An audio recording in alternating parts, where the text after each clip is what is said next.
오늘 24절 25절에 보니까 천국은 좋은 씨를 제 밭에 뿌린 사람과 같다. 30배, 60배, 100배가 나야 되는데 25절에 보니까 잘 때 원수가 와서 가라지를 뿌린다. 가라지가 뿌려지면 이 가라지 때문에 뿌리가 엉키고 열매가 맺지 않을 수도 있는 것이죠. 당시에는 감정이 있는 사람에게 그 사람 밭에 가서 잡초나 가라지를 뿌리는 일들이 있었다고 합니다. 그래서 법으로도 금지시킬 만큼 그런 일들을 가지고 오늘 비유로 말씀하시는 거죠. 이 가라지라는 단어, 지자니온이란 단어는 독볼이나 가짜 밀로 알려져 있습니다. 그러니까 꼭 보리같이 생겼어요. 꼭 밀같이 생겼는데 독성이 있습니다. 그래서 그것이 자라고 나면 식별이 어려워요. 그래서 잘못 먹고 나면 설사와 구토가 있고 몸에 해악을 끼쳤기 때문에 이것은 절대 먹어서는 안 되는 작물이었습니다. 그런데 그 씨가 섞여 있는 거죠. 신명기 22장 9절에 보니까 두 종류의 씨를 함께 뿌리지 말라는 말이 있습니다. 두 종자를 섞어 뿌리지 만 이유가 열매와 소산이 엉켜서 아무것도 얻지 못하기 때문에 그 당시에 하나님의 말씀이 그렇게 하지 말라고 했는데 오늘 가라지가 몰래 원수에 의해서 뿌려지면서 알곡을 맺는 것을 방해하고 있는 거죠. 오늘날로 말하면 미혹의 영, 이단들이라고 말할 수 있죠. 이 미혹하는 영들이 교회 안에 들어와서 가라지가 되고 또 믿는 사람들에게 혼동을 줘서 신앙인으로서 자라가는 것을 방해하는 것입니다. 이 미혹에는 3대 요소가 있어요. 첫째로는 의심케 하고 논리를 주고 불순종하게 만든다는 겁니다. 창세기 3장에 보니까 마귀가 아담과 하와에게 가서 뱀이 묻죠. 이 동산의 모든 실과를 먹어도 되냐? 하면서 의심을 심어줍니다. 그 다음에 네가 먹으면 하나님처럼 눈이 밝아질 거다. 논리를 줍니다. 그리고 나서 선악과를 따먹게 함으로 불순종에 빠지게 하죠. 이게 미혹의 영이 하는 일이죠. 교회 역사 가운데도 이런 가라지들이 많이 있었습니다. 초대교회에 많은 이단들이 있었는데 대표적인 세 가지 이단이 있습니다. 하나는 마르시온파, 하나는 에비온파, 또 하나는 유대교의 거짓 교사들이 있었어요. 이 마르시온파는 헬라 철학을 가지고 가르쳤습니다. 그러면서 신은 인간이 될 수 없다. 예수님은 신이기에 그는 신성은 있었지만 인간으로서의 인성은 없었다. 이렇게 가르쳤습니다.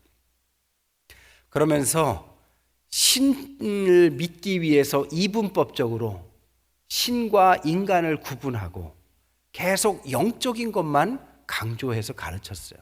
이게 오늘날까지도 영향을 줘서 삶은 엉망인데 영적인 이야기만 하는 사람들은 바로 이 이단의 영향을 받은 것이죠.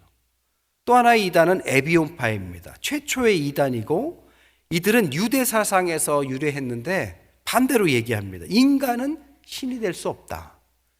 저 예수는 우리 유대인인데 인간이기에 그는 신이 아니다. 이렇게 가르쳤습니다. 인성은 인정했지만 신성은 반대한 것이죠. 그래서 예수님은 신이 아니고 우리에게 좋은 선지자다. 그래서 모세나 혹은 예수님이나 비슷한 동격에 놓고 예수님의 신성을 부인한 것입니다. 그래서 오늘날도 유대교에서는 예수님을 신으로 우리의 구원자로 보지 않게 되는 영향을 이 에비온파가 준 것이지요. 또 다른 사람들은 유대교인들, 거짓 교사들이 들어와서 모세의 율법을 지켜야 된다.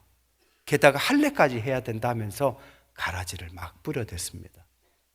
그리고 나니까 이들은 예수님의 복음과 비슷하면서도 더하거나 빼면서 예수님의 복음을 혼동케 만들었다는 거예요. 오늘날도요, 이런 이단들이 많죠. 많은 이단들이 있지만 분류를 하자면 세 종류의 하나입니다. 하나는 물질적인 이단, 또 하나는 이성적인 이단, 또 하나는 감성적인 이단입니다. 물질적인 가라지는 대표적인 기복신앙이 있습니다. 하나님께서 우리에게 복을 주는 게 그럼 잘못입니까? 아니요. 복을 주시는 것은 당연하죠. 근데 기복주의가 말하는 것은 하나님의 축복을 혼동시켜 버립니다. 왜?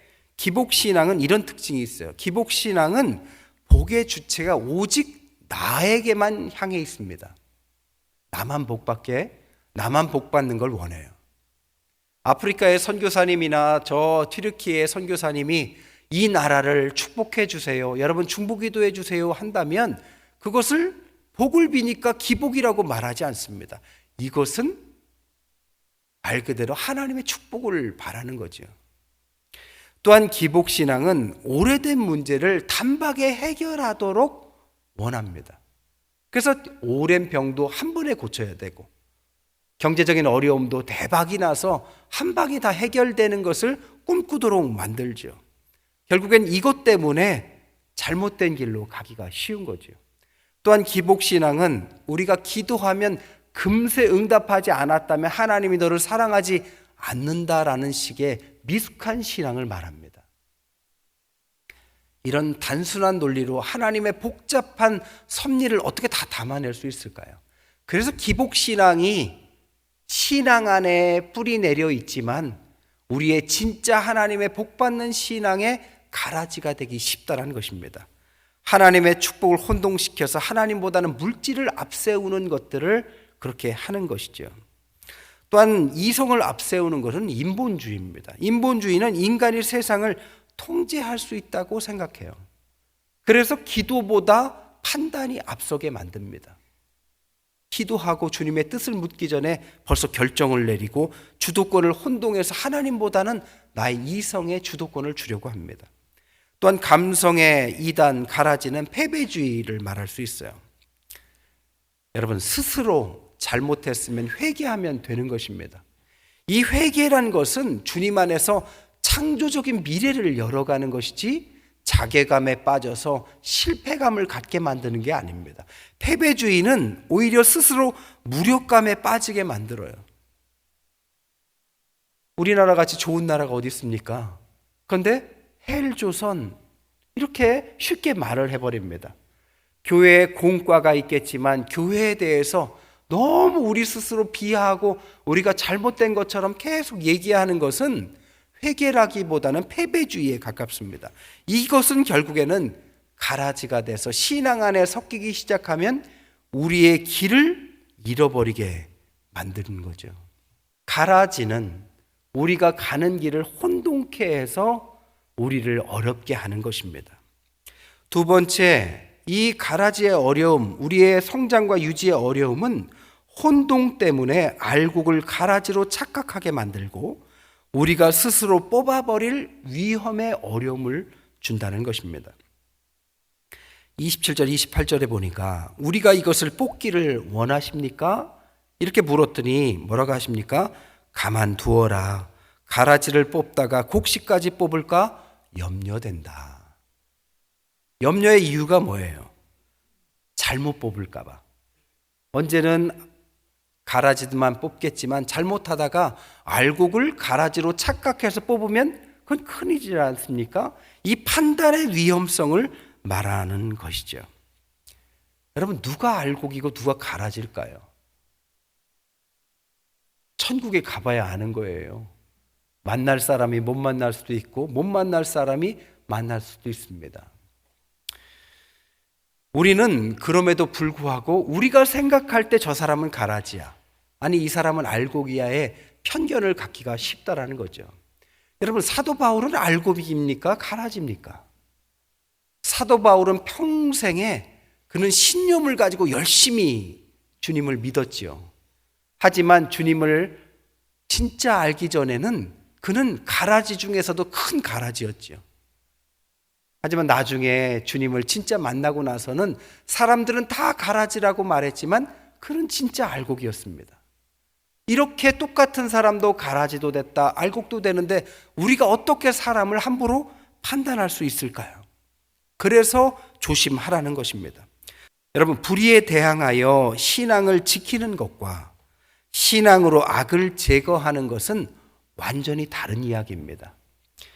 불의에 대항하여 신앙을 지키는 것은 약자의 입장에서의 신앙이라면 신앙으로 악을 제거하는 것은 강자의 입장에서의 신앙의 자세입니다. 그러다가 실수를 하게 되는 거죠. 대표적인 게 역사적으로 마녀 사냥입니다. 15세기에서 17세기까지 중세 카톨릭은 200년간 마녀 사냥을 통해서 마빈 해리스의 문화에 수수께끼는 책을 보면 50만 명 이상을 마녀라고 찍어서 죽였다는 거죠. 그러면 진짜 마녀들이었을까요? 그 당시의 상황이 그렇게 만든 것입니다.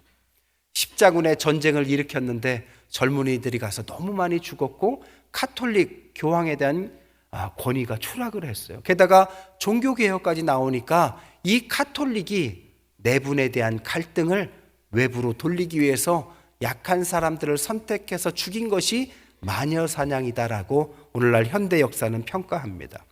그들은 정치적인 이유 때문에 엉뚱한 희생자를 만드는 것들을 한 것이죠. 1487년에 도미니크 수도회에 마녀의 망치라는 책을 썼는데 거기에 보면 마녀의 재판법에 대해서 디테일하게 나와요.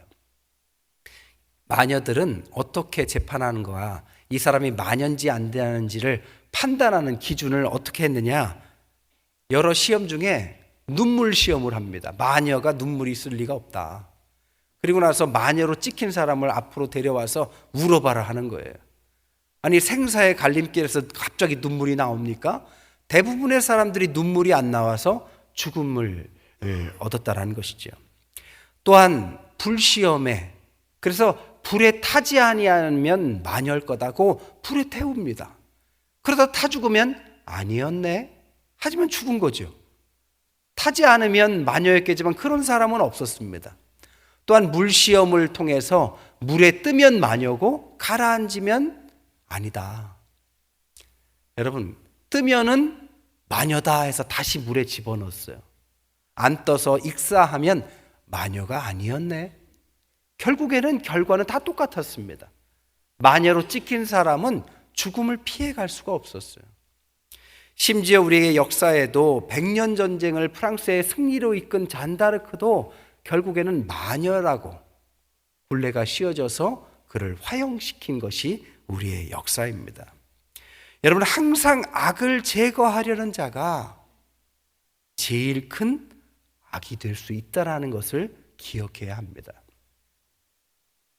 옛날에요 저희가 초등학교 때 반에서 아이들이 막 떠들잖아요.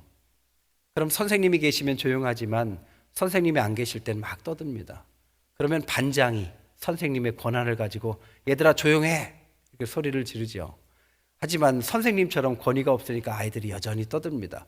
그러면 반장이 조용히 해를 계속 크게 얘기합니다. 야 조용히 해 조용히 해. 그러다 결국 조용해졌어요. 누가 제일 시끄러운지 아세요? 반장이 제일 시끄러워요. 조용히 말 안 하는 사람의 목소리가 시끄러운 사람 중에서 가장 시끄럽게 만듭니다. 우리에게는 이런 일들이 많이 있죠. 우리가 악을 제거하고 싶은 욕망은 있지만 우리가 그것을 제거하려고 하는 순간에 우리가 더 큰 악이 될 수 있는 가능성이 있다는 것입니다. 세 번째, 하나님의 심판 때까지 알곡과 가라지가 공존하며 인내해야 하는 어려움도 있을 수 있는 것입니다. 30절에 보니까 주님께서 뭐라고 합니까? 둘 다 추수 때까지 함께 자라게 둬라. 왜냐? 잘못 뽑을까 봐. 그러니까 그냥 두라. 그러다 보면 가라지를 뽑을 수 없기 때문에 가라지와 함께 공존해야 되는 거죠. 그럼 답답합니다. 교회 내에 마음속으로 좀 미운 사람이 우리 교회는 없겠지만 있을 수도 있잖아요. 저 사람은 분명 가라지다. 저 사람 좀 딴 교회를 좀 갔으면 좋겠다. 그런 일은 없을 겁니다. 주님 오실 때까지 여러분 옆에 있을 거예요. 가라지와 알곡은 분리되지 않을 겁니다. 주님께서 나중에 심판하시는 것이지 공존할 수밖에 없습니다. 그러니까 너무 답답하니까 27절에 뭐라고 합니까? 가라지가 도대체 어디서 생겼습니까? 같이 있으라니까 답답하니까 하소연하는 거죠. 가라지를 왜 하나님 그냥 두십니까? 주님 힘 없어요? 주님께서 오셔서 좀 뽑아 내셔야 되는 거 아닙니까? 사실 이 질문은 단순한 질문이 아니라 역사적으로 가장 유명한 신학적 질문입니다. 이것을 신정론이라고 해요. 하나님이 계신데 왜 악이 존재합니까? 하나님이 계신데 왜 전쟁을 합니까? 하나님이 계신데 왜 하필 내가 아픈 겁니까? 하나님이 계신데 왜 내일이 잘 형통이 안 됩니까? 이 질문이 신정론이라는 신학입니다. 왜 하나님이 계시는데 가라지가 사라지지 않습니까? 결론은 뭐냐? 같이 하게 하신다라는 겁니다. 그렇다고 해서 하나님이 힘이 없거나 능력이 없다는 뜻이 아닙니다. 하나님께서 그렇다고 우리를 알곡과 가라지를 그냥 막 내버려 두시는 것이 아니라 알곡과 함께 하시고 그 속에서 함께 고통받으시고 십자가를 같이 지시고 결국에는 부활하신 주님의 능력을 우리에게 주시는 것입니다. 그래서 고통스럽지만 그 시간을 통해서 신앙이 깊어지고 부활 신앙을 얻게 되고 그래서 이 땅에 살아가면서 진짜 알곡이 돼가는 것이죠. 제가 어떤 분을 만났는데요. 유명한 건축가세요. 근데 그가 자신의 이야기를 해주셨어요. 자신이 젊은 시절에 진짜 공허했대요. 무엇을 해야 되는지 몰라서 열심히 하고 머리가 있어서 건축 공부를 하고 유학도 가서 유명한 건축가가 돼서 돌아왔습니다. 한국에서 일을 하는데 일은 잘 돼도 마음의 공허함을 어떻게 할 수가 없더래요. 그러다가 TV에서 하는 집을 고쳐주는 프로에 당첨이 돼서 가서 그 일을 했답니다. 그래서 인지도도 올랐는데도 마음의 공허함이 사라지지 않는데 어려운 사람들의 집을 고쳐주면서 마음의 변화가 일어나더래요. 뭔가 보람이 생겨더래요. 그러다가 자신이 집을 고쳐준 사람이 자기를 전도한 겁니다. 그래서 교회로 나오게 됐어요. 교회로 나와서 신앙생활을 이렇게 시작하는데 갑자기 사업이 어려워진 거예요. 그래서 안 하던 기도도 하고 새벽 기도도 나가고 하나님 도와달라고 했는데 하나님이 다 가져가시더래요. 심지어 부모님 집까지 담보로 했더니 경매 넘어가서 부모님 집까지 다 날렸답니다. 그러니까 마음속에 원망함이 생겼어요. 하나님 믿었더니 이렇게 오히려 재산도 다 날리고 나를 이렇게 어렵게 하나. 하나님 계신 건 맞나? 그때 그 교회에서 그를 위해서 기도해 주는 사람이 있었습니다. 그리고 그가 교회를 떠나지 않고 함께 하도록 끝까지 함께 해줬어요. 그러면서 그에게 신앙이 들어가기 시작합니다. 시간이 흘러서 현재가 됐어요. 그분의 고백이 그 과정 가운데 긴 시간이 흘렀지만 자신에게 있었던 모든 삶의 가치관이 변했대요. 그리고 인생도 바뀌었다는 겁니다. 현재 뭐 하고 계시냐? 저 아프리카 그리고 3세계에서 아주 큰 건물들을 지어가면서 그들을 돕는 일에 앞장서고 있는 평신도 선교사의 사역을 하신다는 겁니다. 여러분, 어려울 때 뜻대로 되지 않는다고 하나님께서 우리를 내버려 두신다고 판단하면 안 됩니다. 가라지가 내 옆에 있다고 그 가라지를 제거해 주지 않는다고 하나님 앞에 너무 원망할 필요가 없습니다. 가라지는 알곡을 위해서 필요할 수도 있는 것입니다. 오늘 29절에 보니까 가만두라라고 말한 쉴레고라는 단어는 허락하다, 용납하다라는 단어입니다. 하나님의 아들이 이 땅에서 알곡으로 살아갈 때 가라지를 허락하다 이런 뜻입니다. 용납하다. 왜요? 가라지가 필요악이기 때문입니다.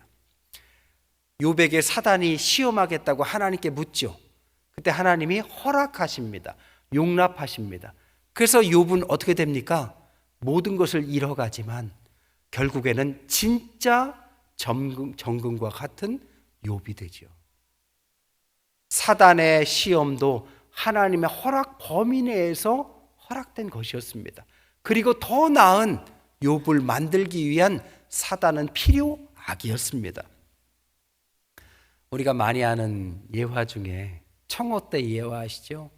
청어떼를 원양어선으로 막 싣고 오면 청어들은 예민해서 싣고 오다가 대부분이 죽는다고 합니다.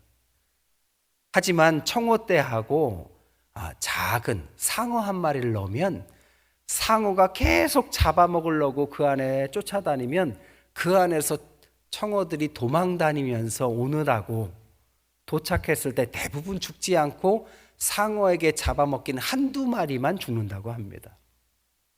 바로 이 상어가 가라진 거죠. 상어가 없으면 좋을 것 같지만 상어 때문에 산 것입니다.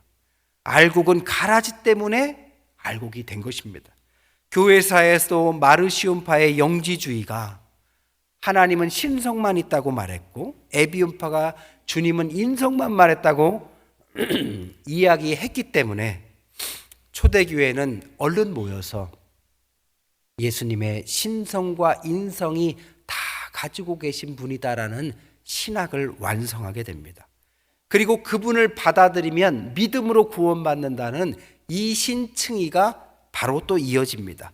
그리고 우리가 예배 드릴 때마다 고백하는 사도신경을 교리적으로 정립해서 선포합니다. 그리고 신약 성경의 27권을 확정해서 이것만이 진짜 성경이다라고 정경화를 이룹니다. 그리고 사도들의 제자의 계보를 통해서 사도들을 통한 교회의 질서와 그리고 교회의 조직화가 이때부터 본격화됩니다. 가라지는 피곤해요. 힘들게 해요. 저 사람 없었으면 좋겠어요. 하지만 그것 때문에 내가 되는 것이고 그것 때문에 우리가 진짜 알곡이 되기에 하나님은 아시지만 공조를 허락하시고 인내하도록 요청하신 것입니다. 말씀을 정리하겠습니다. 우리는 심판관이 아닙니다. 심판은 하나님께서 하신 거죠. 그 마지막 때 누가 알곡일지 가라지일지는 하나님만이 아시는 거죠. 코로나가 한 3년 됐어요. 이제 코로나가 거의 끝나갑니다. 코로나가 얼마나 우리에게 해악을 끼쳤습니까? 너무나도 많은 분들이 목숨을 잃고 교회가 너무 많은 숫자가 사라지고 지금도 교회를 떠난 분들이 많이 생겼습니다. 하지만 모든 것이 나쁜 것만 있었느냐? 아니죠. 그 다음부터 코로나 이후에 우리의 마음의 예배의 자세와 하나님을 향한 어떤 것들은 그 과거하고 비교할 수 없을 만큼 점점 선명해 가고 있습니다. 얼마 전부터요, 저 애틀란타가 아니라 에즈버리에서 부흥운동이 일어난다고 소개가 되고 있어요. 에즈버리에선 역사상 2번의 부흥운동이 일어났는데 지금 3번째 부흥운동이 아닐까 생각합니다. 신학교에서 함께 예배를 드렸는데 끝나고 사람들 중에 성령이 임한 걸 느꼈어요. 성령이 기도해라. 그 소리를 듣고 아이들이 대학생들이 기도하기 시작했습니다. 그 숫자가 꽤 많은 숫자가 예배가 끝났는데도 가지 않고 시간이 지나도 끝나지 않고 24시간 예배가 인도자도 없이 설교자도 없이 오직 성령의 통제함 속에서 기도가 끊이지 않는 것입니다. 지금 시작된 지 20여일이 지난 걸로 알고 있는데 아직도 이 부흥운동이 확장되고 사람들이 더 늘어나고 이것이 미국뿐만이 아니라 전 세계의 부흥운동의 촉발을 가져오는 조짐들로 이해되고 있습니다. 저희 교회도 코로나 이후에 지금 얼마나 부흥되고 있습니까? 우리의 힘입니까? 아니죠. 우리의 갈급함 속에 주님을 향한 성령의 역사하심이 우리를 가다지를 통해서 알곡으로 만드는 주님의 역사의 일부라고 믿습니다. 천국에 가면 3번 놀란대요. 볼 사람들이 없어요. 못 볼 사람들도 거기 계세요. 하지만 제일 중요한 건 뭔지 아십니까? 천국은 다른 사람이 중요한 것이 아니라 우리가 가는 것이 중요하죠. 오늘 이제 3월 첫 주입니다. 성찬을 받을 겁니다. 주님 안에서 알곡으로 가라지 속에서 믿음을 잃지 않고 살아가시는 한 달 되시기를 주님의 이름으로 간절히 축원드립니다.